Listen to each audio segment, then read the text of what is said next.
बिस्मिल्लाहिर्रहमानिर्रहीम, अस्सलाम वालेकुम। आप देख रहे हैं program news today with Tanzila Mazhar. Program में आपको खुशामदीद कहते हैं जी। माली साल के बजट के ऊपर जो बहस है वो अगर नंबर्स के गेम से निकल के उसको देखा जाए तो बहुत सारे लोग इसको एक सियासी शोबदाबाजी करार दे रहे हैं और कह रहे हैं कि हुकूमत के पास ना तो ख़जाने में इतनी रकम है, ना ही रकम आने की कोई उम्मीद या वादा है, जिसकी बिना पर हुकूमत ने बहुत सारे वादे कर दिए हैं, छोटे बड़े बहुत सारे वादे और बहुत सारे दावे। अगर हमने इस बजट के साथ, जिसमें हम कह रहे हैं कि हमने नया टैक्स भी नहीं लगाना, लेकिन हमने 7200 अरब से 9200 अरब जो है वो कलेक्शन अपनी लेके जानी है, और हम ये टैक्स लगाए बगैर हमने बहुत सारी सब्सिडीज़ जो थी पहले की वो रखी हुई हैं, जो एग्जेम्प्टेड हमारे शोबे हैं, हमने उनकी एग्जेम्पशंस को करार रखा है। किसी किस्म का कोई सख्त फ़ैसला नहीं किया गया। इस बजट के साथ हम IMF के साथ बातचीत भी करना चाहते हैं और वापस उनको ऑन बोर्ड भी करना चाहते हैं। अगर हम एक लम्हे के लिए माने कि हुकूमत ने फ़ैसला कर लिया है अंदर खाते कि उन्होंने ये जो जारी प्रोग्राम है इसको बिल्कुल इससे डिवोर्स ले ली है, और वो कहते हैं जी कि हम तो इस प्रोग्राम में, लेकिन इसके बावजूद भी जब आपने आइंदा एक नए प्रोग्राम के लिए जाना है तो इस तरह की पॉलिसीज़ के साथ क्या वो मुमकिन हो पाएगा। और कल एक बड़ी इंटरेस्टिंग बात हो रही थी मेरे प्रोग्राम में कि अपेरेंटली सियासी तौर पर लग रहा है कि अभी जो मौजूदा हुकूमत है इत्तेहादी, इसी में से किसी ने आइंदा भी मुआशी मामलात को संभालना है। जिस तरह से PTI के सियासी हालात और मंजरनामा नज़र आ रहा है तो शायद वो उस तरह से कंटेस्ट नहीं कर पाएंगे PDM और पीपल्स पार्टी की हुकूमत को। तो अपने लिए जो खंदक खोदी है PDM की इत्तेहादी हुकूमत ने, ये कैसे इसको दुरुस्त कर पाएंगे। लॉन्ग टर्म पॉलिसीज़ के हवाले से जो आज डार साहब ने पोस्ट बजट प्रेस कॉन्फ्रेंस की और उन्होंने कहा कि हमने बहुत सारी जो इस्तेहकाम के बाद तरक्की की पॉलिसी है उसकी तरफ हम चल पड़े हैं। तो वाकई कोई इलाज उन्होंने किया। वो कह रहे थे जो बीमारियां उनका हमने इलाज किया, तो बीमारियां तो हमारी वो बेल आउट पैकेजेस हैं, लॉस मेकिंग एंटरप्राइजेज हैं जिनको प्राइवेटाइज करना है। तो पता नहीं कौन सी बीमारी को उन्होंने पकड़ा है। तो इसी का जायज़ा लेने के लिए जी आज हमने बहुत ही एमिनेंट पैनल को दावत दी अपने प्रोग्राम में। उनसे पूछेंगे आम अल्फाज में, नंबर्स के गोरख धंधे से हट के, कि पाकिस्तान की मैशत बेहतरी की तरफ जा पाएगी या नहीं जा पाएगी। है डॉकिज़म के ऊपर ही अगर हमने चलना है तो फिर हमारा मुस्तकबिल क्या है। डार साहब ये भी कहते हैं कि सितंबर के बाद तक पाकिस्तान ने डिफ़ॉल्ट नहीं होना, IMF के बगैर भी हम दिसंबर तक गुजारा कर लेंगे। और ये भी कहते हैं कि री इमेजिनिंग पाकिस्तान वाले लोगों को मत डराएं, डिफ़ॉल्ट की का जो डर है उसका जिक्र ना किया जाए। तो हमारे साथ मौजूद हैं जी डॉक्टर इकरामुल हक साहब, पाकिस्तान के रिनाउंड इकोनॉमिस्ट हैं। हारून शरीफ साहब अनदर रिनाउंड नेम, माहिर मुआशियात हैं जी। और हमारे साथ मौजूद हैं ज़ैद लतीफ़ साहब जो कि चेयरमैन इस्लामाबाद स्टॉक एक्सचेंज के। तीनों का बहुत शुक्रिया। डॉक्टर इकराम, गुफ्तगू का आगाज़ आपसे करना चाहूँगी। क्या इस बजट को वाकई समझा जाए कि हुकूमत ने दावा किया कि स्टेबिलिटी के बाद हम तरक्की का सफ़र शुरू कर रहे हैं इस बजट डॉक्यूमेंट को देखते हुए? How do you look at it? जी, मेरा ख्याल है कि खाली जेब से बजट शुरू किया गया, फिर सोचा कि खाली जेब तो है ही, तो ज़रा ज़्यादा हसीन ख्वाब भी देख लिए जाएं तो कोई हर्ज नहीं है। क्योंकि ये तो वही है कि अब बार बार वो गालिब की बात तो सबको याद आती है कि कर्ज की पीते थे मैं, और फिर जो फाका मस्ती के आने की हमारे रंग लाने की भी ख्वाहिश है। तो अजीब सी मुझे तो शायद पर ख्याल हुआ कि उन्होंने सोचा कि 12 अगस्त को तो ये गवर्नमेंट ख़त्म हो ही जानी है, तो क्या हर्ज है एक ऐसा बजट दे दिया जाए, क्योंकि ये तो चलने वाला है नहीं। जो नई हुकूमत आएगी उसको फिर नए सिरे से सोचना पड़ेगा कि वो, और मिनी बजट तो आपने देखा भी रवाज हो गया है। क्योंकि होता यही है कि आप एक्सपेंडिचर्स को अंडर प्ले करें, अपने जो महसूलात हैं उनको कुछ बढ़ा दें, फिर बीच में आप 2-3 जो है मिनी बजट ले आए, फिर आगे पे बताएं कि एक्सपेंडिचर तो बहुत ज़्यादा हो गए हैं, फिर उसकी ग्रांट्स लें। तो ये अपना एक वतीरा बन गया हुकूमतों का, और किसी किस्म का कोई डिसिप्लिन वो रखना नहीं चाहते हैं। और ये तो ऐसा बजट आया है कि यकीन जाने कि किसी पार्टी एफिलिएशन या किसी पॉलिटिकल एफिलिएशन के बगैर एक टोटल प्रोफेशनल टेक्निकल व्यू से, बजाय इसके कि हम इस पर कोई संजीदा गुफ्तगू करें, सवाए हंसी के और एक जो तफरी का सवाल है, इसके अलावा तो उस पर कोई बात करने को दिल भी नहीं चाह रहा। ओके, अच्छा, ये आप तीसरे जो हैं वो पाकिस्तान के बड़े माहिरीन में से हैं जिन्होंने मुझे ये कहा कि we should not take these numbers serious. Haroon Sharif साहब, आपको लगता है कि वाकई ये एक सिर्फ एक पॉलिटिकल गिमिक्री है, इसमें कुछ है नहीं, सब्सटेंस नहीं है। मिफ्ता साहब का बजट 3 बार शायद उसके बाद मिनी बजट्स आए थे, तो इसके बाद कितने मिनी बजट्स आएंगे? जी शुक्रिया। देखें, सबसे पहले तो ये समझने की बात है कि बजट जो होता है टेक्निकली वो किसी भी हुकूमत की माशी पॉलिसी की रिफ्लेक्शन होता है। आप एक पॉलिसी बनाते हैं, उसको बजट के थ्रू फाइनेंस करते हैं। यहां हमारा उल्टा हिसाब है, हम बजट के थ्रू पॉलिसी बनाते हैं और हर साल उसको बदलते हैं। एक तो ये जहन में रखें कि हमारे पास कुछ कंसिस्टेंट पॉलिसीज नहीं है, इसलिए लोग बजट को संजीदगी से नहीं लेते। दूसरी चीज ये है, ये बजट तो मेरा ख्याल है कि अगर आप आईएमएफ से कल अभी ये जाएगा आईएमएफ के बाद, तो अभी से इसमें एडजस्टमेंट शुरू हो जाएंगी, क्योंकि इसके अंदर कुछ चीजें ऐसी हैं। आपका जो बजटरी डेफिसिट का नंबर है और आपके कलेक्शन की assumptions हैं, I think IMF is not going to buy it straight away. तो फिर लोग इसको संजीदगी से क्यों लें? मेरा इस पे कमेंट ये है कि ये एक जो करंट सूरत हाल थी उसके अंदर उन्होंने एक रूटीन का बजट बना दिया और वो अगली हुकूमतों के ऊपर छोड़ देंगे कि अब आप इसको डील करें। अगर खुद वापस आ गए तो खुद डील करने की कोशिश करेंगे। लेकिन इसमें 3-4 बड़े संजीदा सवालात हैं इस वक्त पाकिस्तान के लिए, जहां हमें डिनायल से निकलने की जरूरत है। देखिए, ये जो बार बार ग्रोथ की बात हो रही है या कुछ हो रही है, इसका एक अगर हम बिल्कुल क्लियरली इकोनॉमिक सर्वे के सारे नेगेटिव नंबर्स देखें और मईशत कहां जा रही है और रुपए की फ्री फॉल देखें, इस और आपकी टैक्स टू जीडीपी जिसको भी देख लें, इस सूरत हाल में पहला कदम अगर अगले साल में पाकिस्तान थोड़ा बहुत इसको फ्री फॉल को रोक पाए और स्टेबिलिटी की तरफ चला जाए, तो ये एक बहुत बड़ा कारनामा होगा और हमें एक्चुअली इसको एम करना है। जब ये सूरत हाल हो जाती है, पहले 2 दफा हो रही थी, लेकिन हमारे दोनों फाइनेंस मिनिस्टर्स ने, पीटीआई के ने भी और इन्होंने उसको ट्रांच मिलते ही रिवर्स कर दिया। अगर हम स्टेबिलिटी की तरफ चले जाते हैं, फिर कुछ रिवाइवल के मुतल्लिक सोचा जा सकता है। और इकोनॉमिक ग्रोथ की तरफ जाना तो अभी 5 साल की बात है। ऐसी इतने बड़े मुल्क के अंदर कोई अचानक टर्न अराउंड नहीं हो जाता होता। आप कह रहे हैं, हाँ, आप कह रहे हैं कि रूटीन का बजट है, इसमें कुछ नया नहीं है। जाहिद लतीफ़ साहब, क्या जो हुकूमत ने ये भी फैसला किया है कि हम इंडस्ट्रीज़ के ऊपर भी कोई नया टैक्स नहीं लगा रहे, वैसे भी उन्होंने कहा हम कोई नए टैक्सेस नहीं लगा रहे, तो एक रिएक्शन ये भी आ रहा है कि जो पहले से जिसके ऊपर टैक्सेस लगे हुए हैं या जो इनडायरेक्ट टैक्सेस हैं, आप उनका बोझ बढ़ाते चले जा रहे हैं। जो टैक्स देने वाला है उसको सज़ा मिलती है, सारी दुनिया में उसको रिवार्ड मिलता है, और जो टैक्स नहीं देता वो मज़े कर है पाकिस्तान में। तो आपको लगता है कि ये जो ये आर्ग्यूमेंट है पॉलिटिकली, इसको कितना बाय किया जाएगा और टेक्निकली कितना बाय किया जाएगा कि हम तो नहीं लगा रहे कोई नया टैक्स?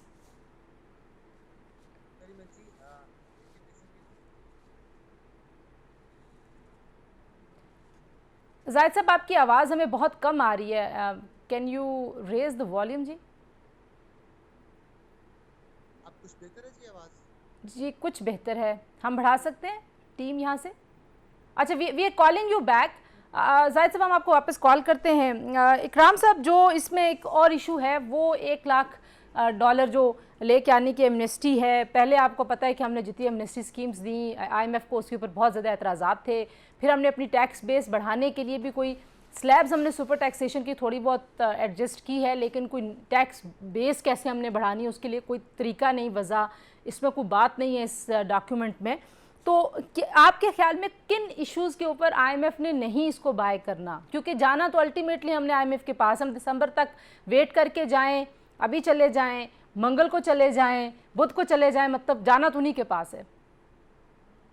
जी, अभी हरून साहब ने बिल्कुल सही फरमाया कि जो अजम्पशंस हैं, आपने 9200 के लिए जो अजम्पशंस की हैं, अभी तो पहले तो बहुत डिटेल से आता था कि नए टैक्स मेयर्स क्या है, फिर आपने किस अंदाज से जो इन्फ्लेशन है उसको पहले काउंट किया है, फिर उसके ऊपर आपने जो अपनी ग्रोथ का नंबर 3% वो कैसे लिया, फिर अपनी क्या एफर्ट है, अपनी नए टैक्सेस क्या लगा, एक डिटेल उसका आपके पास होता था, फिर आप उस पर बात करते थे।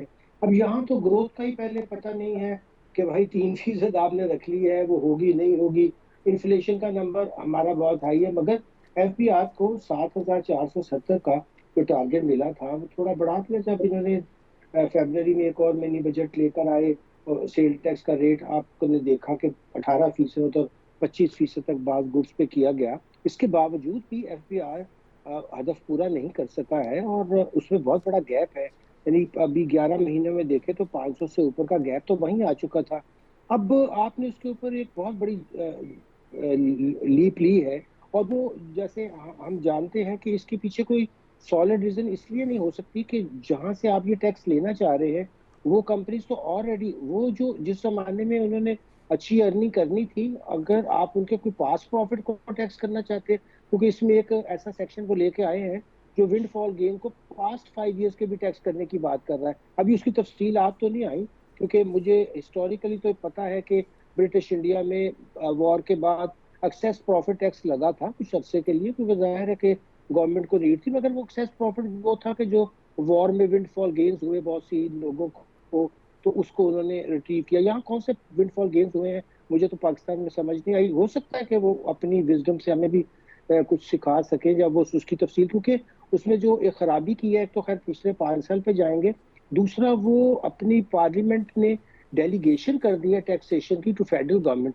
अब आप रूल्स मेकिंग में तो डेलीगेशन कर सकते हैं, आप इम्प्लीमेंट करने में कर सकते हैं, मगर असेंशियल लॉ टैक्स लगाने की पावर को दे देना कि जी आप जिस मर्जी चीज को पिछले 5 साल में ये कह के जी इसमें कोई ऐसा इकोनॉमिक फैक्ट था कि मुझे कोई बहुत बड़ा प्रॉफिट हो गया, तो ये तो बड़ी डिस्क्रिशन होगी, ब्लैकमेलिंग होगी। कल को मिसाल के तौर पर वो बैंकों को कहते हैं कि जी आपने तो एक्सचेंज गेन बहुत एक्स्ट्रा ऑर्डनरी, भाई आप अपने डॉलर को खुद संभाल नहीं पा रहे थे, मार्केट में ठीक है। स्पेकुलेशन थी, वो बैंक कैसे सर्व करते। तो अच्छा, ये चीजें बड़ी मैं इस पे खतरनाक है। और वापस आती हूँ। IMF मैं जाहिद साहब को ज़रा शामिल कर लूँ गुफ्तगू में, वापस इसी नुक्ते पे आऊँगी। जी जाहिद साहब, आपसे मैंने सवाल किया था, अगर आप सुन पाए थे तो प्लीज़ बताइए, आपके ख्याल में क्या ये पॉलिटिकली टेक्निकली किस तरह से देखते हैं आप बजट को? जी, मैं ये कह रहा था कि मेरी ये फीलिंग है कि ये बहुत एम्बिशियस बजट पेश किया गया है और PSDP के अंदर बहुत बड़ा फंड रखा गया है और मैं अंडरस्टैंड करता हूँ कि एक्सपर्ट्स का ये ख्याल है कि it's too good to believe कि ये सब कुछ अचीवमेंट्स हासिल हो सकेंगी। और लेकिन साथ ही साथ आपने ये देखा कि ये बजट से पहले 2-3 दिन से ये खबर चल रही थी कि IMF ये चाहता है कि उनकी 2 कंडीशंस थी कि वो अगर जून में ये लोग पाकिस्तान चाहते हैं SLA साइन करवाना, तो उन्होंने कहा था कि बजट भी हम देखेंगे, बजट उनकी मर्जी के या उनकी जो भी ख्वाहिशात है उसके हवाले से है या नहीं, और प्लस एक्सटर्नल फाइनेंसिंग के हवाले से। तो हमें ये उम्मीद रखने की ज़रूरत है कि शायद जो भी IMF से बातचीट हुई है उसके मुताबिक ही बजट है। अब उसमें थोड़ी बहुत एडजस्टमेंट की तो चलो गुंजाइश हो सकती है, बट अगर IMF ने इसको अगर टोटली रिजेक्ट कर दिया तो इसका मतलब है कि ये तो फिर सारी एफर्ट्स जो हैं वो बेकार चली जाएंगी। अच्छा, आप यकीन करें, शहबाज शरीफ साहब ने जो दावा किया, जाहिद साहब भी वही बात करें, हारून साहब वो कह रहे हैं कि मेरे पास तो वज़ीर आज़म ने कहा कि वर्बल कमिटमेंट है और वर्बल कमिटमेंट के बाद फिर ये सारे इनिशिएटिव्स अनाउंस किए गए हैं। तो यू थिंक जो जाहिद साहब कह रहे हैं कि हो सकता है कि ये थोड़ी बहुत ऊपर नीचे चीज़ें हों, लेकिन मोर और लेस ये उनकी ख्वाहिशात के मुताबिक होगा? जी तंजीला, ये जो इदारे हैं मैंने इनमें तकरीबन 30 बरस काम किया है। देखिए ये हमारा एक जो पाकिस्तानी तरीका है कि CEO को कॉल कर दी और काम हो गया, काम इस तरह नहीं होता है। ये काम उस वक्त ऐसे हो जाता था जब हम वेस्ट के पार्टनर थे अफगानिस्तान में, हमें कोई तरजीह दी जाती थी सियासी बुनियादों पर। अभी तो पहले टेक्निकल लेवल के ऊपर वजारत खजाना को टेक्निकल एक अग्रीमेंट करना है स्टाफ पे। हाँ, जब स्टाफ उसको क्लियर कर देगा फिर MD के पास ये पावर है कि बोर्ड के अंदर जरा उसको जल्दी डाल दें। तो ये कहना कि अगर MD कहेंगी और वो ओवरलुक करके कर देंगे, ऐसे इदारे नहीं चलते। पहली तो ये चीज बड़ी क्लियर है। मैं अगर अभी IMF की तरफ से जो मेरा तजुर्बा है, मेरा ख्याल है कि IMF इसको अगले प्रोग्राम से लिंक करेगा and they would like to negotiate a program उस हुकूमत के साथ जिसका कुछ फोर्सिएबल कंसिस्टेंसी दिखाई देगी, i.e. इलेक्शन के बाद। सही। तो ये हमारे पास 4-6 माह जो है निगोशिएशंस चलेंगी। लेकिन 2-3 मैं कमेंट्स करता जाऊं क्विकली इस पे बजट के ऊपर। देखिए, एक गैर मामूली माशी बहरान है जिसको हम परपेचुअली एक रिसेशन में है। इस रिसेशन के अंदर मुझे नहीं समझ आती कि बजट से एक दिन पहले कैबिनेट को एक्सपैंड किया जाता है, 90 अरब रुपया एमएनएस के लिए रख दिया जाता है, पर्क्स एंड प्रिविलेजेस को काटने की बजाय सीनियर ब्यूरोक्रेसी की 30% तनख्वाह बढ़ा दी जाती है। अब ये जो आप सिग्नल्स दे रहे हैं दुनिया को, एक तरफ आपने एक ऑस्टेरिटी कमेटी बनाई हुई थी, so we are giving signals जैसे चीजें नॉर्मल हैं। या तो हुकूमत को कुछ पता है जो हम लोगों को नहीं पता। जी, मैं यही पूछने लगी थी, मैं भी यही पूछने लगी थी। तो आपको भी लगता है जी जी मैं नजर आ रहा है उसमें कोई बाय नहीं करेगा। जाहिद साहब, आपको लगता है हुकूमत के पास कोई ऐसा प्लान बी है जो हमें अपेरेंटली नजर नहीं आ रहा, और डार साहब का जो कॉन्फिडेंस है उस वजह से? ये तो अल्लाह ही जानते हैं कि हुकूमत के पास प्लान बी मौजूद है या नहीं है, बट इनके पास एक गोल्डन अपॉर्चुनिटी ये थी कि 13 पॉलिटिकल पार्टीज जो हैं वो इकट्ठी हैं एक ही गवर्नमेंट के अंदर, एंड असेंबली के अंदर भी उनकी कोई अपोजिशन नहीं और असेंबली के बाहर भी बज़ाहिर नजर नहीं आ रहा कि फिलहाल कोई अपोजिशन है इस वक्त। तो ये प्राइवेटाइजेशन प्रोग्राम को बहुत एग्रेसिवली परसू कर सकते थे, और स्टेट ओन इंटरप्राइजेस में से जो एक्सचेकर को इतनी बड़ी ब्लीडिंग हो रही है उसको रोकने के लिए ये बहुत कुछ कर सकते थे। अगर इनका प्लान है कि इन्होंने कुछ अरसे और रहना है या नेक्स्ट गवर्नमेंट में भी आना है, तो ये इस किस्म की चीज लेकर आते तो ताकि हमें ये तसल्ली हो जाती कि जो भी इनके प्लानिंग्स हैं उसके अंदर कोई हमें टेंजिबल चीजें भी नजर आ जाहिद रही साहब, बस बहुत शुक्रिया आपका, आपने जिक्र छेड़ दिया। मैं असल में इसी बात पे ब्रेक लेना चाहती थी कि कुछ लॉन्ग टर्म रिफॉर्म्स की बात करते हैं जी। चार्टर ऑफ इकॉनमी की बहुत बात होती है। पीडीएम और पीपल्स पार्टी और इत्तेहादी जितनी भी जमातें इस वक्त मौजूद हैं हुकूमत में, वो आपस में तो कोई मिसाक कर लें जिसमें प्राइवेटाइजेशन एक एजेंडा हो सकता है, जिसमें दीगर एजेंडाज भी हैं, उन पर बात करते हैं। ब्रेक के बाद हमारे साथ रहिए।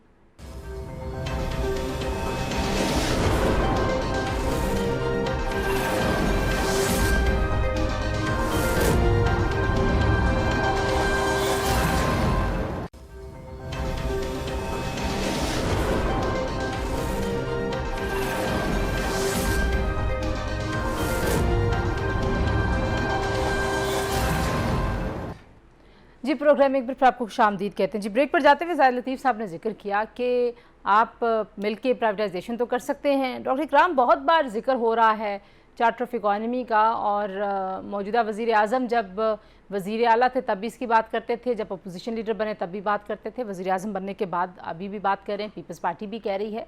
तो अब ज़ाहिर है जो उनके सियासी मुखालिफिन हैं वो तो अब इस पूरे कंटेस्ट में कहीं नज़र नहीं आते। तो यू थिंक के कम से कम वो चार्टर ऑफ डेमोक्रेसी की तरह का एक चार्टर जो है वो इकॉनमी के ऊपर ये जमातें अभी जो हुकूमत में ये कर लें, कोई मिनिमम एजेंडा तय कर लें, उसमें प्राइवेटाइजेशन को रख लें, जिसके ऊपर ये फिर इसी तरीके से जो आपने मुकद्दस रखी हुई हैं गाय जिनके ऊपर आप टैक्सेशन नहीं करते उसके ऊपर को बात कर लें, कुछ एक्सपेंडिचर्स कम करने की बात कर लें। जी, कई दफ़ा तो उनको बनाकर भी बहुत से एक्सपर्ट्स ने भेजा भी है, उनसे बातचीत करने की कोशिश की है कि आप इस पे इतनी बात करते हैं तो हम कुछ आपको पेश करते हैं चीज़ें जो आपने फरमाया कि चले एग्रीकल्चर को टैक्स करने की कुछ बात करें, प्राइवेटाइजेशन पे कुछ बात करें, जो हमारे कुछ स्ट्रक्चरल प्रॉब्लम्स हैं, मगर वो कोई संजीदगी नहीं दिखा, बल्कि कहा गया कि जी छोड़े, जब इलेक्शंस होंगे फिर उसके बाद इस पर बात करेंगे, अभी तो हमें खुद नहीं पता कि आगे क्या सूरत हाल होगी। तो ये पॉलिटिकल नारों की हद तक तो ठीक है कि आप मिसाल के मईशत की बात करें, मगर अगर आप सीरियसनेस देखें तो इस पे कोई भी नहीं है। मेरे ख्याल में डॉक्टर हकीज पाशा साहब ने तो किताब ही लिख दी है इसके ऊपर, वो छप भी गई है, और बहुत से इदारों ने तो इसके ऊपर बना के पेश किया है, प्राइम ने किया है और बहुत से इदारों ने, ये हर एक ने अपनी अपनी बसात के मुताबिक कोशिश की है कि चले हम भी अपना रोल प्ले करते हैं। अगर वाकई देखें तो रियासत का मसला है, इसमें तो जाहिर है कि हम सारे ही इसमें दिलचस्पी रखते हैं, मगर सियासतदानों की हद तक मैं आपको बता दूं, अब हरून शरीफ साहब हमसे बहुत बेहतर जानते हैं कि ये प्राइवेटाइजेशन की कौन मिनिस्ट्रियां बनाता है दुनिया के अंदर, और ये कोई तरीकाकार है प्राइवेटाइजेशन करने का? नहीं, अच्छा प्राइवेटाइजेशन भी नहीं करनी और प्राइवेटाइजेशन की मिनिस्ट्री भी बनानी है, सबसे तो ज्यादा आयरनी की बात ये है जी। एक मिनिस्टर साहब जो है वो उसको रेवेन्यू को भी देख रहे हैं, उसको भी देख रहे हैं, वो उसके भी मिनिस्टर हैं, निजकारी के भी, वो स्टेट बैंक में भी मुदाखलत करते हैं। तो वो तो एक मजाक बना हुआ है, और ना हम इसमें संजीदा है ना कुछ काम करना चाहते हैं। तो ये बिला वजह की बस ऐसे मैं कह रहा था कि वक्त ज़ाया करने के लिए तो चले ये बातें ठीक है, मगर संजीदगी का इसमें कोई एलिमेंट, मैं पर्सनली भी जो हमारी कमेटीज है, स्टैंडिंग कमेटी है, चलो हमने कहा चलो वहां से शुरू कर लेते हैं, वो तो परमानेंट है, सेनेट की जो स्टैंडिंग कमेटी और फाइनेंस है उनसे बात करके पूछते हैं कि भाई हम इस अगर लॉन्ग टर्म ये कोई उन्होंने कहा जी अब हमसे क्या बात करनी है हमसे कभी। और अगर आप चार्टर की बात करते हैं तो आपने कोई तैयारी की होगी हारून शरीफ साहब को। लोग कहते हैं कि हमने चार्टर ऑफ इकोनॉमी करना है तो जाहिर है उसके कोई तो आपके मतलब जो कह रहे हैं कि हमें करना चाहिए उनके पास तो कोई उसका प्लान होना चाहिए, कोई उसका रोड मैप होना चाहिए, कोई उसके सेलेंट फीचर्स होने चाहिए कि ये होगा उस चार्टर ऑफ इकोनॉमी में। या आपको भी लगता है कि डॉक्टर साहब जो कह रहे हैं कि बस सियासी नारा है? देखिए, चार्टर ऑफ इकोनॉमी तो एक नाम है ना जी। बेसिकली तो हमने एक कंसेंसस बिल्ड करना है कि हमारी ये 3 या 4 इकोनॉमिक तरजीहात हैं। 20 दफा मैं इनको समझा चुका हूं कि दुनिया में ये होता इस तरह है कि रूलिंग पार्टी एक वाइट पेपर टेबल पे रखती है कि ये हमारी तरजीहात हैं, आइए इस पे बात करें। यहां ये होता है कि पहले आप आ जाएं फिर हम सिर्फ बात करें, कोई उसमें एविडेंस बेस्ड या कोई डॉक्यूमेंट टेबल पर नहीं है। सो पहली चीज तो यह है कि डॉक्यूमेंट तो रखिए टेबल के ऊपर, और डॉक्यूमेंट्स बेतहाशा मौजूद है। मेरी जो जजमेंट है जी, आई माइट बी रॉन्ग, लेकिन जो मैंने दुनिया के 16-17 ममालिक देखे हैं, काम किया है कि कैम्बोडिया कैसे आगे गया है, बांग्लादेश कैसे गया है, वियतनाम कैसे गया है, पाकिस्तान को कम से कम दोबारा सस्टेनेबल अगर हमने मईशत का ढांचा बदलना है, स्ट्रक्चरल चेंज लानी है, हमें कम से कम 10 साल लगेंगे अगर हम पॉलिसी को कंसिस्टेंट रखें। अगर हम शुरू करें, हमें ये अगर हम शुरू करें जी हमें अभी सिर्फ देने की जरूरत है, और 3-4 जो हमारी फॉल्ट लाइंस हैं उसमें से आप 1-2 को पकड़ लें। दुनिया हम पे अब एतबार नहीं करती है। देखें, दुनिया जो कहती है कि आप सिर्फ बातें करते हैं, आप काम बिल्कुल नहीं करते, ना कोई इन्वेस्टर एतबार करता है। आपको याद हो, मैं सऊदी अरब, कतर, कहां कहां से टाई अप की, लेकिन ब्यूरोक्रेसी ने उसके ऊपर काम करने से इनकार कर दिया, पॉलिटिशियन भी उसके साथ कंप्लेसेंट हो गया। सो क्वेश्चन ये है कि आपने प्राइवेटाइजेशन कमीशन की बात की। दुनिया में प्राइवेटाइजेशन कमीशन जो होता है वो एक ऑक्शन हाउस होता है जिसका काम ट्रांजैक्शन करना होता है। हमने झंडे वाला वजीर बिठाना है, फेडरल सेक्रेटरी बिठाना है, पर्क्स देने हैं, हमने उसको वजारत बना दिया।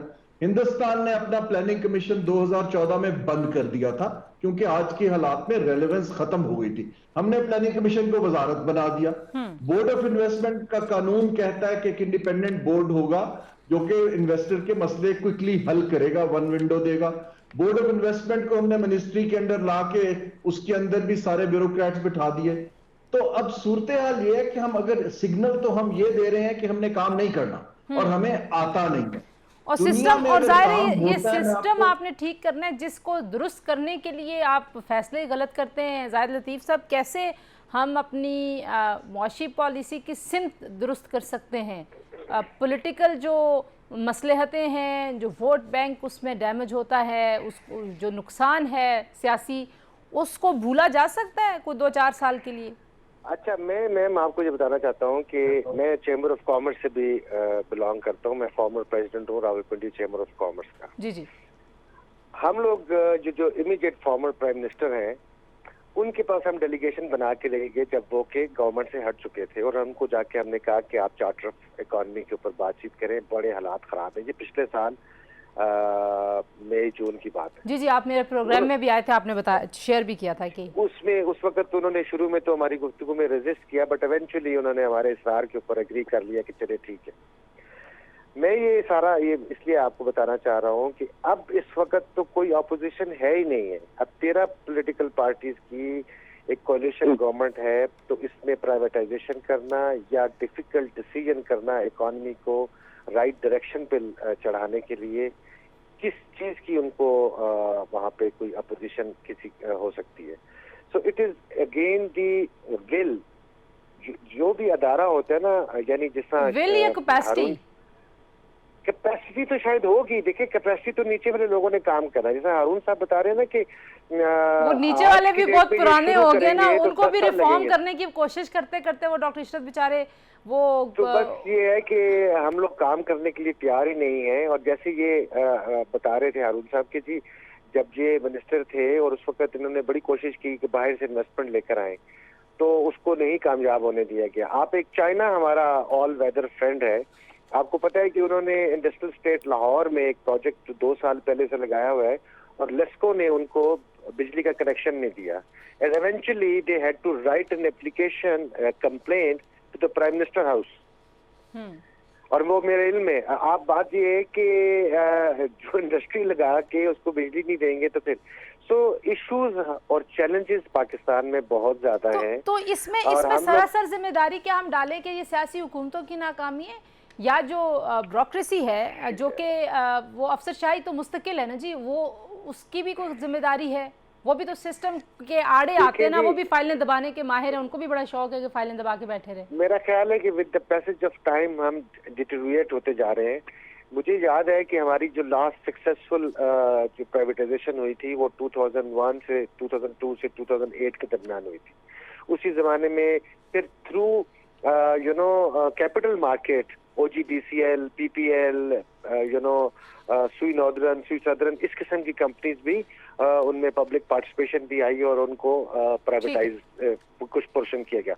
अभी कितने सालों से कोई प्राइवेटाइजेशन नहीं हो रही है, येट बहुत बड़ी वो जो है एक मिनिस्ट्री वहाँ पे वो स्टील मिल बंद पड़ी हुई जी, उसके ऊपर आप देखें कितनी सियासत हुई थी। हारून साहब, लास्ट कमेंट, क्योंकि आपने जाना है अगले सेगमेंट से पहले, तो आप बताइए कि किसके ऊपर जिम्मेदारी डालें कि किसने सिमत का तयन कहाँ से होना है और उसको एग्जीक्यूशन वो क्यों नहीं हो पाती? कभी कभी अच्छे फैसले भी होते हैं ज़बानी कलामी से ही, बजट स्पीच में ही सही, डॉक्यूमेंट में ही सही, लेकिन वो भी उस तरह से इम्प्लीमेंट नहीं होते पाकिस्तान में। देखें, जो सिमत का तयन तो सियासी लीडरशिप ने करना है, ठीक है, और सियासी लीडरशिप ने माइक्रो मैनेजमेंट नहीं करना है। बिजनेस उन्होंने नहीं चलाना। सिर्फ 3 लाइनें लिखनी है कि जी हमारा फैसला है कि state has no business to be in business, Yes. खत्म।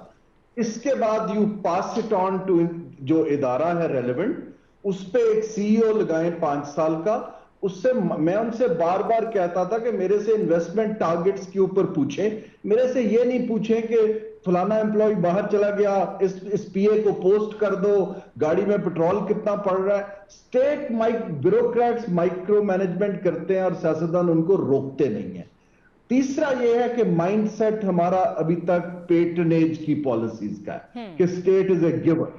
आप प्राइवेट सेक्टर को स्पेस दें, लोग खुद काम करेंगे। ये कोई रॉकेट साइंस नहीं है, सिर्फ ये है you need to let go. कोई छोड़ने पे तैयार नहीं है, ना तो एक सेक्रेटरी 8 बोर्डों पे बैठा हुआ है। जो पॉलिटिशियंस हैं वो बजट मैक्सिमाइजेशन के लिए लड़ते हैं। हमें 2-3 चीजें हम सब नहीं कर सकते। देखिए, हमारी इस वक्त ना हमारे पास डॉलर है, ना हमारे पास जॉब्स हैं, ना हमारे पास इनफ्लो है। अगर हम 3 चीजों के ऊपर, फ्यूचर ऑफ जॉब्स के ऊपर, स्किल्स के लिए डेलीगेट करके प्रोफेशनल्स को दे दें, प्राइवेटाइजेशन कमीशन को मिनिस्ट्री खत्म कर दे, एक वर्ल्ड क्लास CEO लाएं जी, उसको 50 लाख तनख्वाह दें, एज लॉन्ग एज वो आपको रिटर्न दे रहा है। सिमिलरली जो हमारा एक्सपोर्ट है, हम वही एक 30 बरस पुरानी चीजें बेच रहे हैं, कोई वैल्यू एडिशन नहीं कर रहे। We need to 2-3 priorities, show the world you are serious. Investment लानी है। आपको मैं सवाल पूछता हूं कि कितने लोगों को पता है इस वक्त कि बोर्ड ऑफ इन्वेस्टमेंट के चेयरमैन कौन है और क्या कर रहे हैं? So we need to actually put some people जो इंस्पायर करें कॉन्फिडेंस, और इसमें कोई ऐसी रॉकेट साइंस नहीं है जी। बहुत बिल्कुल ठीक है, थैंक यू जी। हारून साहब, आपका शुक्रिया कि आपने वक्त दिया। एक ब्रेक लेते हैं, ब्रेक के बाद वापस आएंगे डॉक्टर इकराम और जाहिद लतीफ़ साहब से उनके फाइनल कमेंट्स लेंगे जी। हमारे साथ रहिए।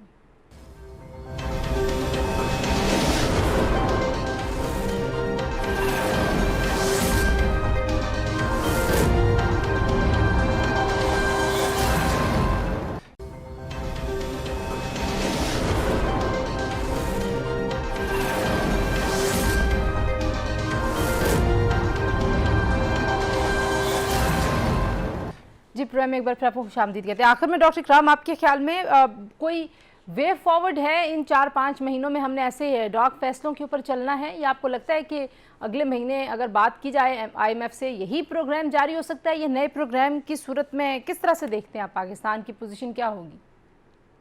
जी, मेरा ख्याल है कि ये हुकूमत को भी रियलाइजेशन है कि थोड़ी देर में केयर टेकर्स आने, क्योंकि अब जुलाई और अगस्त में कितना टाइम रह गया। जून तो बजट पास होने में ही गुजर जाएगा, जुलाई है, उसके बाद अगस्त में जाने की तैयारी है। तो मेरा ख्याल है उनको भी ये एहसास है कि ये प्रोग्राम तो बाकी प्रोग्राम्स की तरह अबंडन ही होगा। अब इसको अगर केयर टेकर्स आकर उसको कोई संजीदगी से लेना भी चाहे तो जाहिर IMF के इलेक्शन हो लेने दे, फिर इसके ऊपर कर लेते हैं बात। और एक बड़ा प्रोग्राम करने में मेरा ख्याल है वे आउट ये है कि आप इससे बड़ा प्रोग्राम अगला करें, मगर फिर संजीदगी के साथ करें और उसमें वो सारी चीजें कर लें एक ही दफा। और ये जो 6-7 को भी कहना चाहिए कि जी हमें भी एक दफा 20 बिलियन का एक ही प्रोग्राम दे दें और हम संजीदगी से लॉन्ग टर्म इस पे कुछ 4 साल अमल कर लेते हैं। सीरियस कमिटमेंट मतलब आप चाहते हैं कि कर ले हुकूमत। जाहिद साहब, हाउ डू यू सी जी के क्या फ्यूचर होने वाला है? कम से कम अब ये लग रहा है कि शायद नवंबर तक इलेक्शन का मामला जाएगा, तो तब तक आपको लगता है कि आज जो स्टेप्स लिए जा रहे हैं संभली रहेगी मेशत और डिफॉल्ट का खतरा? बाकी डॉक्टर साहब कहते हैं कि दिसंबर तक तो टला हुआ है, आपको भी लगता है कि टला हुआ है? मेरा ये ख्याल है कि इलेक्शन तो शायद अब करवाने का गवर्नमेंट का इरादा है, और शायद IMF भी इनको कहीं ना कहीं इनडायरेक्टली इंडिकेट करता होगा कि हम लोग उसके साथ फाइनल बात करना चाहते हैं जो कि लॉन्ग टर्म एटलीस्ट गवर्नमेंट में आए हो। तो इलेक्शन से मुराद ये है कि 2-3 महीने तो अगले ऐसे ही है। हमें तो देखिए, जहाँ तक फाइनेंस मिनिस्टर का मामला है, उन्होंने तो कई महीनों से ये कहना शुरू कर दिया था कि IMF से बात होती नजर नहीं आ रही। ठीक है, लेकिन पिछले 2-4 दिनों में प्राइम मिनिस्टर की तरफ से एक होप क्रिएट हुई जब उन्होंने चीफ एग्जीक्यूटिव से उनकी बात की और उन्होंने फिर डायरेक्ट किया फाइनेंस मिनिस्टर को कि आप बजट उसके मुताबिक बनाएं और एक्सटर्नल फाइनेंस। ठीक है, सो आपको लगता है कि IMF will eventually come back? Eventually तो कम बैक करेगा, लेकिन अगर 30 जून तक ना हुआ तो इसका मतलब है कि फिर तो वह सितंबर में जाके होगा। बहुत शुक्रिया जी, जाहिद लतीफ, डॉक्टर इकरामुल हक, हारून शरीफ, आप तीनों का जी गुफ्तगू आपने सुनी। आज के लिए इतना, इंशाल्लाह कल दोबारा आपसे मुलाकात होगी। अल्लाह हाफिज।